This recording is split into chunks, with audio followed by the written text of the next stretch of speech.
Барлықтарыңызға сәлем.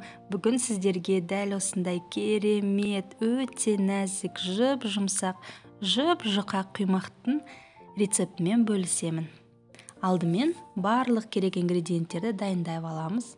Оны мен мөлшерін описанияға жазып қалдырдым. Енді бір ыдысқа сүт, қайнап тұрған су, қант, тұз, сұйық май, ас содасы, жұмыртқаны салып, жақсылап венчикпен араластырып аламыз. Осының үстіне барлық ұнды бірден салып, оны да ешқандай түйіршік қалдырмай араластырып дайындап аламыз. Міне бізде осындай сұйық массамыз дайын болды. Енді табамызды ысытып, бірінші блиннің астына ғана сұйық май жағамын. Видеода көрсетілгендегідей барлық құймағымызды пісіріп аламыз.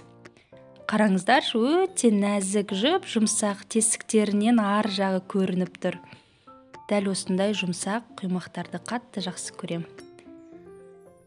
Осы рецепт бойынша менде 12-13 құймақ шығады.